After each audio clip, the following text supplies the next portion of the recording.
آیت نمبر 30 سورہ یاسین پارہ نمبر 23۔ آیت نمبر 30 سورہ یاسین۔ نحمدہ و نصلی علی رسولہ الکریم، اما بعد، اعوذ باللہ من الشیطان الرجیم، بسم اللہ الرحمن الرحیم۔ یا حسرتاً علی العباد ما یاتیہم من رسول الا کانوا بہ یستہزئون۔ اس سے پہلے اللہ تبارک و تعالی نے وادی انطاکیہ والوں کا واقعہ بیان کیا کہ ان کی طرف اللہ تعالیٰ کی طرف سے 3 پیغمبر بھیجے گئے اور انہوں نے ان کا انکار کیا، اور ان کی تائید کے لیے حبیب نجار آئے اور انہوں نے قوم کو جھنجھوڑا کہ تم ان کی بات مانو۔ ان لوگوں نے حبیب نجار پہ حملہ کر دیا رحمہ اللہ،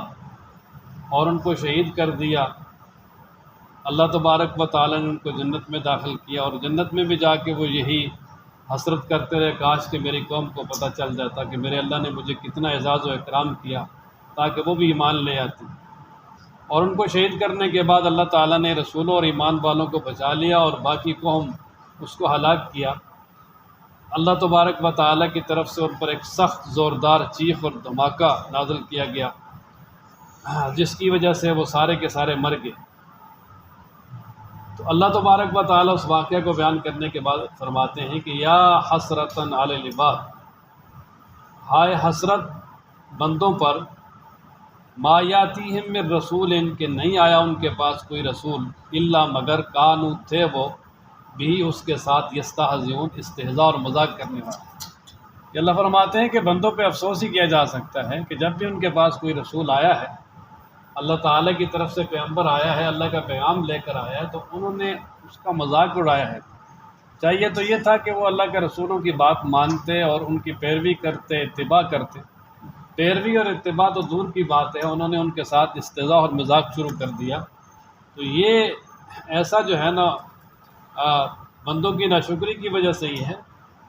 فرمایا نا کہ یا حسرت علی العباد، ہائے حسرت بندوں پر،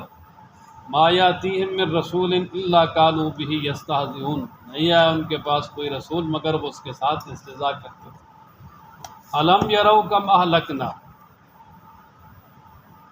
اس آیت مبارکہ میں اللہ تبارک و تعالیٰ نے مکہ والوں کو تنبیہ کی اور انہیں سابقہ قوموں کے حالات کی طرف توجہ دلائی کہ بہت ساری ایک ایسی قومیں گزری ہیں کہ جن کے پاس ہم نے اپنے رسولوں کو بھیجا اور انہوں نے اللہ کا پیغام سنایا، لیکن ان قوموں نے نہ مانا، تو اللہ فرماتے ہیں ہم نے ان کو ہلاک کر دیا، اور فرمایا کہ ایسا ہلاک کیا ہے کہ وہ اب دنیا میں واپس نہیں آئے، دنیا میں واپس نہیں آ سکیں گے، خاتمہ کر دیا ان کا، ان کی جڑیں اکھاڑ دی۔ تو گویا مکہ والوں کو بتایا کہ اگر تم بھی اسی طرح انکار پہ ڈٹے رہے تو اللہ تعالیٰ تمہارے ساتھ بھی یہی معاملہ کریں گے، اور تمہیں بھی اللہ تبارک و تعالیٰ اس طرح ہی ہلاک کریں۔ الم یروا، کیا انہوں نے نہیں دیکھا، یعنی دیکھا ہے، آنکھوں سے بھی دیکھا ہے کہ ان کے کھنڈرات سے گزرتے رہیں، قوم سمود کے کھنڈرات سے، قوم لوط کے کھنڈرات سے، اسی طرح قوم سبا اور قوم شعیب ان کے کھنڈرات سے گزرتے رہیں، اور اسی طرح انہوں نے سنا بھی ہے قصے اور واقعات بھی ان کے۔ الم یروا، کیا انہوں نے نہیں دیکھا، کم اہلکنا، کتنی ہلاک کی ہم نے، قبل ان سے پہلے، من القرون، بستیاں یا قرون امتیں، قرون امتیں، کہ الم یروا، کیا انہوں نے نہیں دیکھا، کم اہلکنا، کہ کتنی ہلاک کی ہم نے، قبل ان سے پہلے، من القرون، امتیں یعنی قومیں، انہم، بے شک وہ قومیں، الیہم، ان کی طرف، لا یرجعون، نہیں لوٹ کر آئیں گے۔ کہ وہ ایسے ہلاک ہوئے کہ دنیا سے جو چلا گیا ہے واپس تو نہیں آ سکتا، دنیا سے جو مر گیا، ختم ہو گیا، دنیا میں واپس نہیں آ سکتا۔ ہاں، فرمایا کہ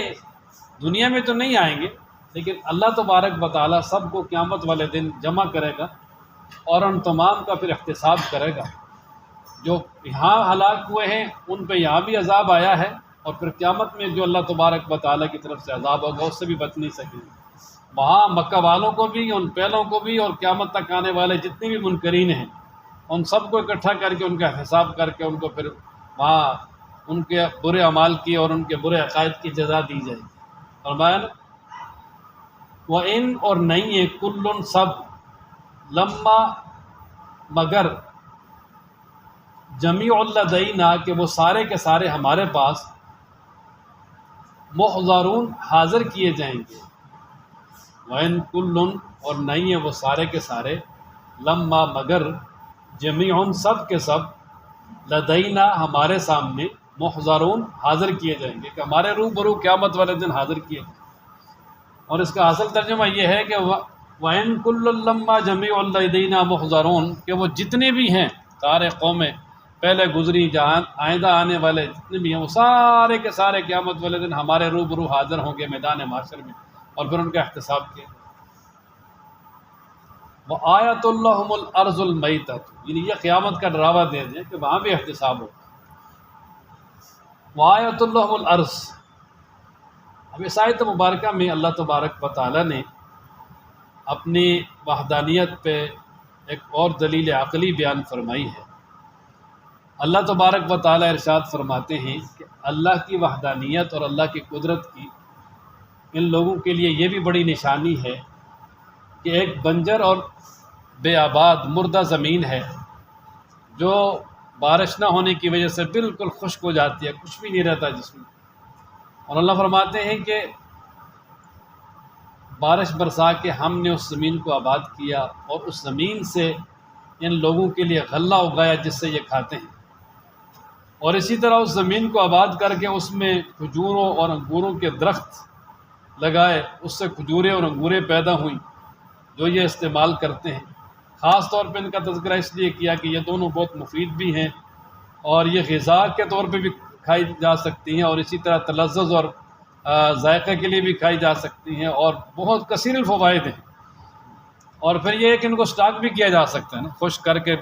وہ انگور جو ہے نا وہ کشمش کی شکل میں ان کو رکھا جاتا ہے، اور اسی طرح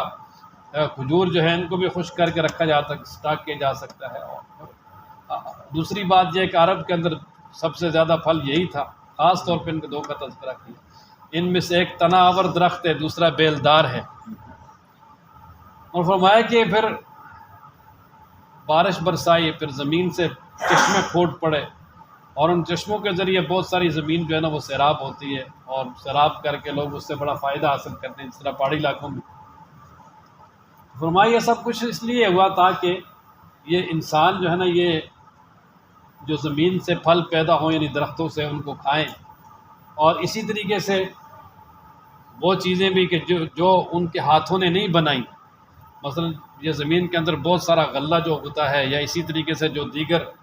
پھل وغیرہ ہیں اور بہت سارے، یہ لوگ تو نہیں بنا سکتے ان کو، اللہ تبارک و تعالیٰ نے ان کو پیدا کیا۔ فرمایا وہ ساری چیزیں استعمال کریں، یہ اللہ تعالیٰ نے ان کے لیے بنائی ہیں۔ تو اللہ فرماتے ہیں فلا یشکرون، پھر یہ شکر کیوں نہیں کرتے؟ ان کو چاہیے تھا کہ یہ اللہ تعالیٰ کی نعمتوں کو استعمال کریں،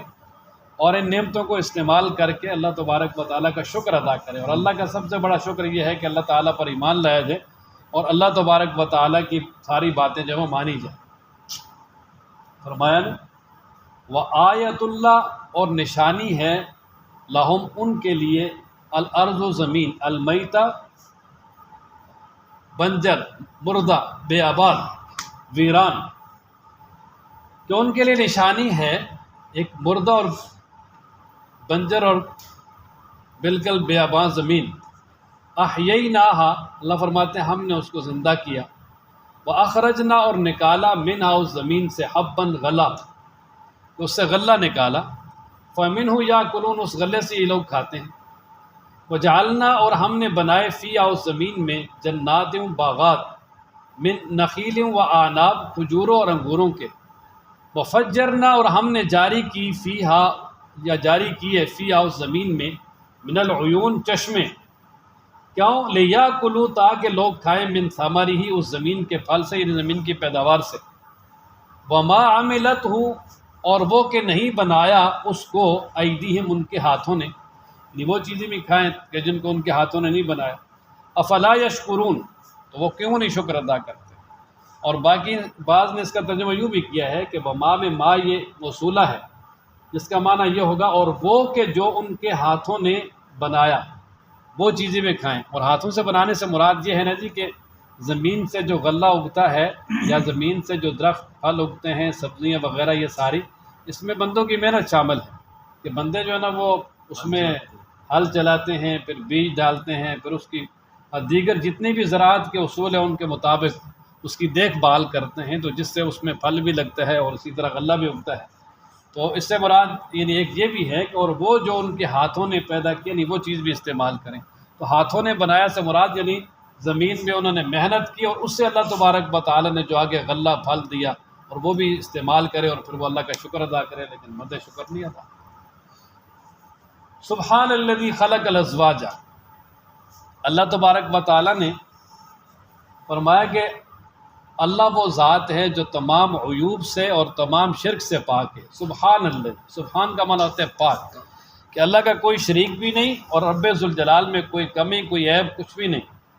اور پھر آگے اللہ تعالیٰ نے اپنی قدرت کاملہ پہ ایک اور دلیل بیان فرمائی کہ وہ ذات بڑی ہی پاک ہے، بلند ہے ہر شرک سے، ہر عیب سے، کہ جس نے ہر چیز کا جوڑا جوڑا بنایا۔ زمین میں یہ جو نباتات ہیں، درخت ہیں، ان میں بھی جو ہے نر مادہ ہوتے ہیں، اور اسی طریقے سے جانوروں میں تو دیکھیں نر مادہ ہیں ہی ہیں۔ اور اسی طرح فرمایا کہ وَمِنْ أَنفُسِهِمْ، خود جو ہے نا وہ انسان کو اللہ تبارک و تعالی نے نر مادہ بنایا، جوڑا بنایا۔ وَمِمَّا لَا يَعْلَمُونَ، اور کچھ ایسی مخلوقات کے بھی جوڑے بنائے جن کو یہ جانتے ہی نہیں، مطلب سمندر کے اندر بہت ساری مخلوقات ہیں، اسی طرح خشکی میں بھی بہت ساری ایسی چیزیں ہیں جو کہ بہت سارے لوگوں نے دیکھی ہی نہیں، اللہ تبارک و تعالیٰ نے ان کے بھی جوڑے پیدا کیے۔ تو یہ ساری کی ساری جو ہے نا وہ اللہ تعالیٰ کی قدرت کاملہ پر نشانیاں ہیں، لیکن جو لوگ عقل رکھنے والے ہیں، سمجھ رکھنے والے ہیں اور اللہ کی طرف مائل ہونے والے ہیں، وہی ان سے فائدہ حاصل کر سکتے ہیں اور وہی ان کو دیکھ کر اللہ کی قدرت کاملہ پر استدلال کر سکتے ہیں۔ اور یہ خلق الازواج، اس سے مراد جوڑا جوڑا بھی ہے اور اس سے مراد قسم بقسم بھی ہے، کہ طرح طرح کی جو ہے نا وہ زمین میں اللہ تبارک و تعالیٰ نے چیزیں پیدا کی، اس میں نباتات بھی ہیں اور دیگر غلہ بھی ہے، پھل بھی ہیں، اور درختوں میں بیلدار درخت بھی ہیں، اور اسی طرح جو تنے آور وہ بھی ہیں۔ فرمایا نا سبحان الذی، پاک ہے وہ ذات، خلق الازواج، جس نے پیدا کیا جوڑا جوڑا، کلھا ہر چیز، مما اس میں سے، تنبت الارض جس کو زمین اگاتی ہے، یا جس نے پیدا کیا قسم بقسم چیزیں اس میں سے جس کو زمین اگاتی ہے، وَمِنْ أَنفُسِهِمْ، اور خود ان کے اپنی جانوں سے بھی، انسانوں کے جانوں کے بھی، انسانوں کے بھی جوڑا جوڑا بنا، وَمِمَّا، اور اس میں سے، لا يعلمون، جس کو وہ نہیں جانتے، ایسی مخلوقات بھی ہیں جن کو وہ نہیں جانتے، ان کے بھی جوڑے جوڑے رب ذوالجلال نے بنا۔ وَآیَةُ اللَّهُمُ اللَّیْلُ، اب آگے اللہ تعالیٰ نے اپنی قدرت کاملہ اور وحدانیت پہ ایک اور دلیل اور نشانی بیان فرمائی۔ اللہ تعالیٰ فرماتے ہیں کہ یہ بھی اللہ کی قدرت کاملہ کی ان لوگوں کے لیے بڑی نشانی ہے کہ اللہ تبارک و تعالیٰ روشن دن ہوتا ہے، اچانک جو ہے نا وہ اس پہ اندھیرا طاری کر کے جو ہے وہ رات لے آتے ہیں، اور وہ جو روشن دن ہوتا ہے اس کو ختم کر کے جب رات لے آتے ہیں تو سارے کے سارے لوگ اندھیرے میں رہ جاتے ہیں، اندھیرا ہو جاتا ہے۔ اور پھر فرمایا کہ یہ جو سورج ہے یہ بھی اللہ تعالیٰ کی قدرت کی بہت بڑی نشانی ہے کہ اللہ تبارک و تعالیٰ نے جو اس کا راستہ مقرر کیا ہے اس راستے پہ یہ چل رہا ہے، اور اس سے جو ہے نا وہ یہ تھوڑا بہت بھی ادھر ادھر نہیں ہوتا کہ کہیں تھوڑا بہت ادھر ادھر اور کسی اور سیارے کے ساتھ ٹکراؤ ہو جائے،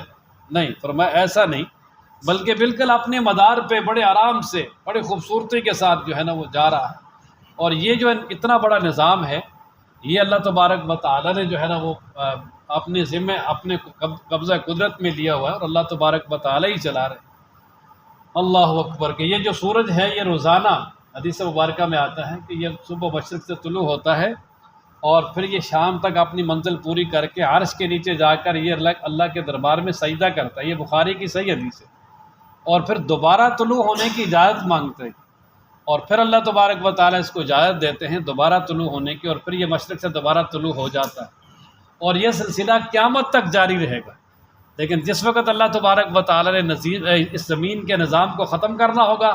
قیامت کا قیام مقصود ہوگا، قرب قیامت ہوگا، تو اس دن سورج جو ہے نا وہ جائے گا، سجدہ کرے گا، اجازت مانگے گا، اب اس کو مشرق سے طلوع ہونے کی اجازت نہیں ہوگی،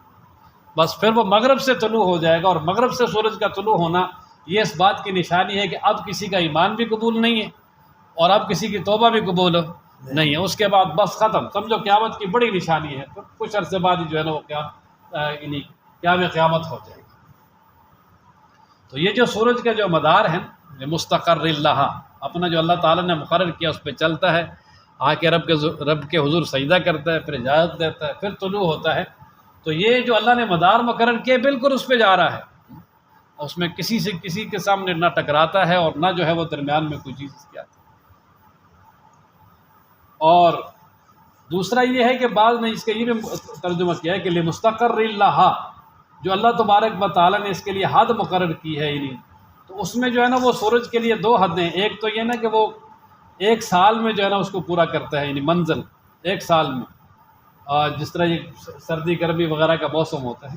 اور دوسرا جو ہے نا وہ اس سے مراد قیامت تک ہے، قیامت تک وہ اس طرح ہی چلتا رہے گا جو اللہ تعالیٰ نے اس کے لیے مقرر کیا۔ اور آگے فرمایا نا ذالک تقدیر العزیز العلیم، یہ اس رب نے مقرر کیا ہے جو غالب بھی ہے، جس کا قبضہ ہے، اس میں کوئی چیز اوپر نیچے نہیں ہو سکتی، العلیم جو سب کو جاننے والا بھی ہے، جس کو پتہ بھی ہے کہ کس کے کیا فائدے اور کس کے لیے کون سا راستہ بہتر ہے۔ فرمایا والشمس، اور سورج تجری چلتا ہے، لمستقر اللہ، اپنے مقرر راستے پر، ذالک یہ ہے تقدیر العزیز العلیم، مقرر کرنا اس ذات کی طرف سے جو غالب ہے اور جاننے والا ہے۔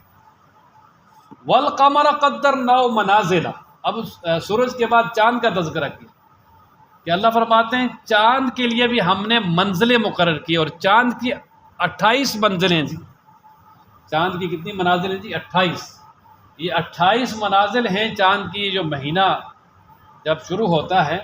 تو 28 دن تک، پہلے یہ چاند چھوٹا ہوتا ہے، پھر بڑھتے بڑھتے 14ویں رات کو پورا ہو جاتا ہے، پھر کم ہونا شروع ہو جاتا ہے، تو 28 جو ہے نا اس تک جو ہے نا یہ آخری منزل ہے، اور اس کے بعد پھر ایک دن یا 2 دن، 29 کا ہوا تو ایک دن، 30 کا ہوا تو 2 دن غائب رہنے کے بعد پھر یہ دوبارہ طلوع ہو جاتا ہے۔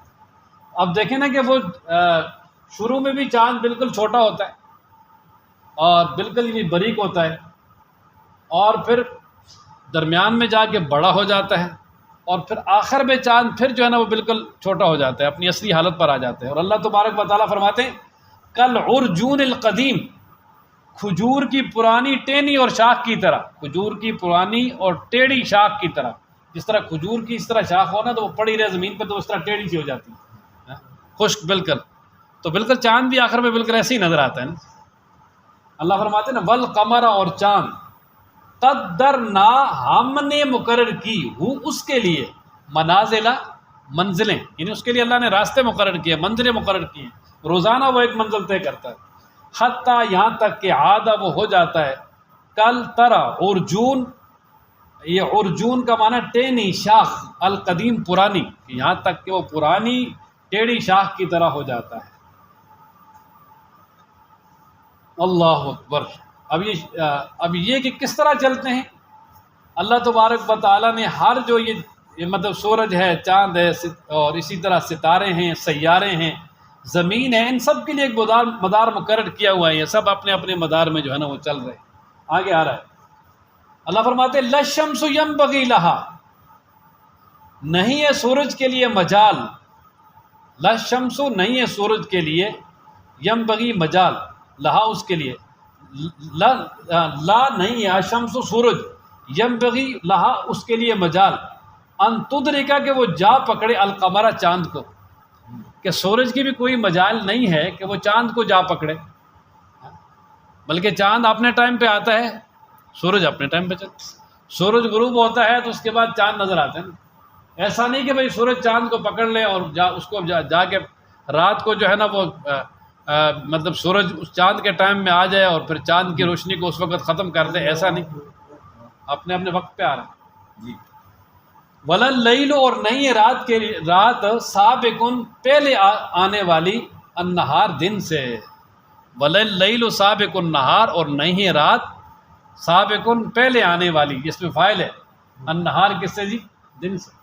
کہ مطلب ایسا بھی نہیں ہو سکتا کہ بھئی رات جو وہ دن سے پہلے آ جائے، نہیں، دن گزرنے کے بعد جو ہے وہ رات آتی۔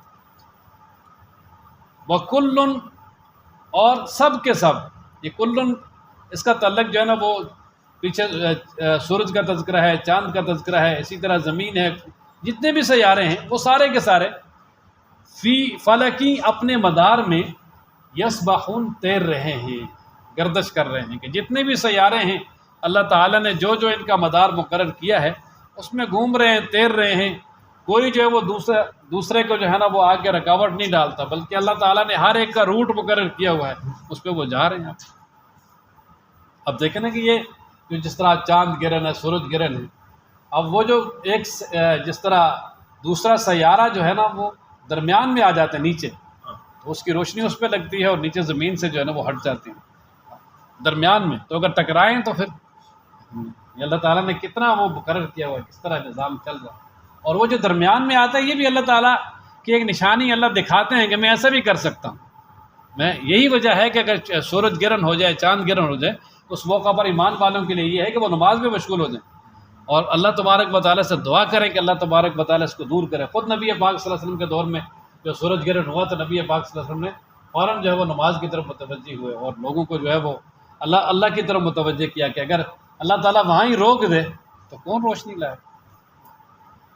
یہ اللہ تعالیٰ کا نظام ہے۔ آج دیکھیں گے فضا میں چھوٹے چھوٹے 2 طیارے ٹکرا جائیں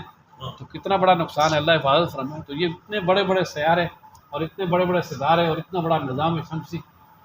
یہ اگر اس میں تصادم ہو جائے تو کیا بچے گا، پھر قیامت ہی ہے۔ تو خیر فرمایا وَكُلٌّ فِي فَلَكٍ يَسْبَحُونَ، اور سارے کے سارے اپنے مدار میں تیر رہے ہیں، چل رہے ہیں۔ اللہ تعالی ہم سب کو قرآن پڑھنے، سمجھنے، عمل کرنے کی توفیق عطا فرمائے۔